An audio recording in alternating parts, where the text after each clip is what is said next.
22. Excuse me. And let us continue very quickly from where we left. We are reading from the book of Ruth.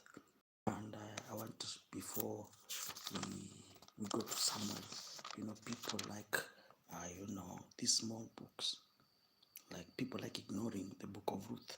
But Ruth, there's a good story to be learned. I've said I will not be talking about the chapters from chapter 18 up to chapter 21. All those 3 chapters in the book of Judges, they're about the tribe of Benjamin. But I've just said I'm not going to talk about that. So quickly, let's start from the book of Ruth. Ruth chapter 1. In the days when the judges ruled, there was a famine in the land. So a man from Benjamin in Judah, together with his wife and 2 sons, went to live for a while in the country of Moab. Okay, this is a man from where? A man from Judah. The man's name was Elimelech. The wife's name was Naomi. And the names of his 2 sons, Mahlon and Chilion. Okay, they were Ephraimites from Bethlehem, Judah.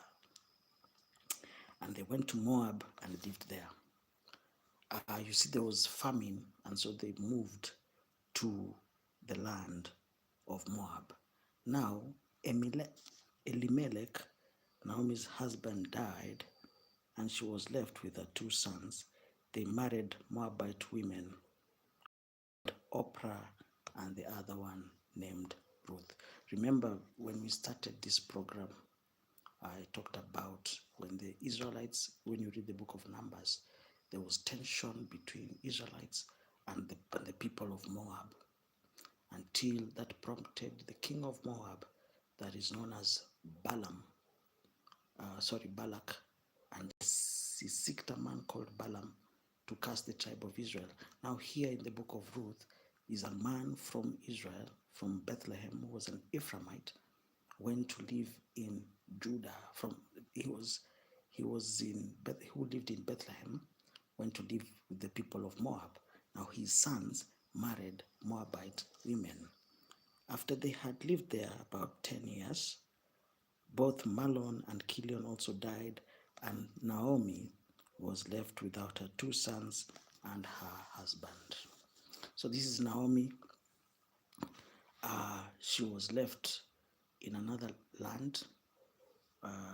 Both her children died.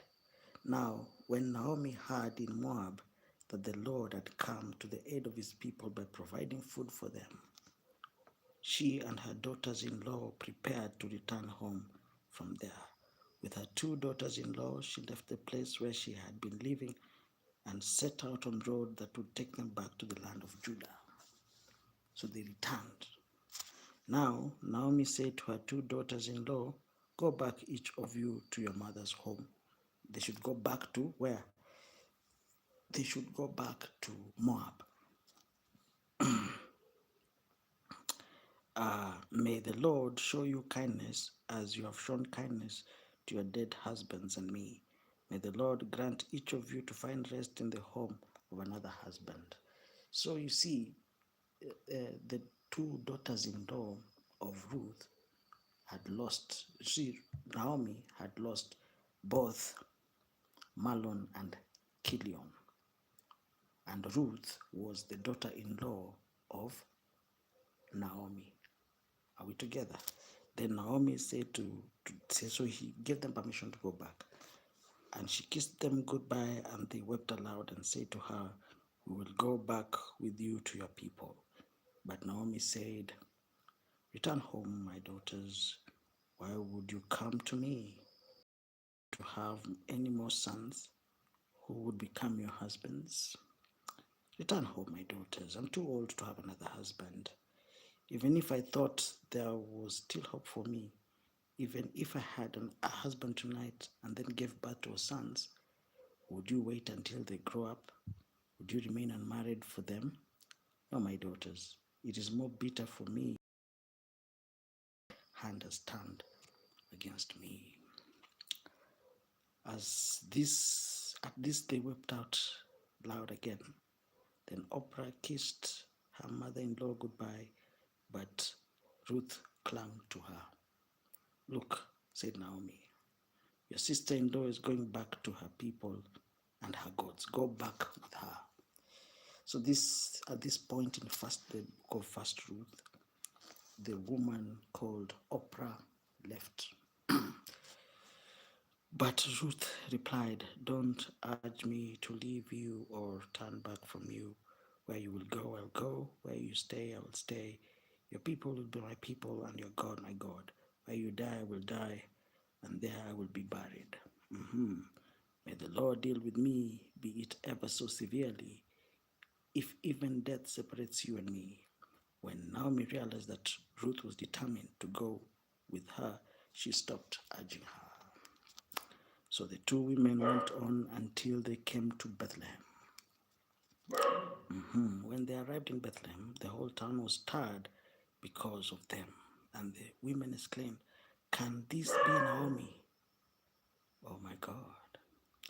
Don't call me Naomi, she told them. Call me Mara, because the Almighty has made my life very bitter.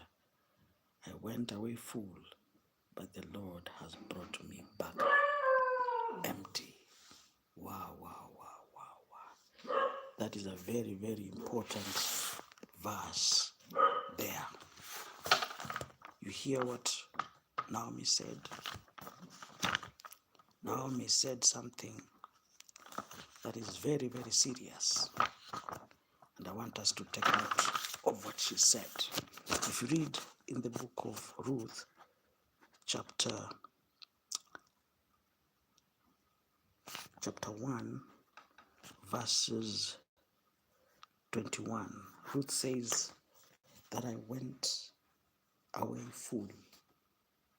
I went away full, but I came back empty. Why call me Naomi? The Lord has afflicted me.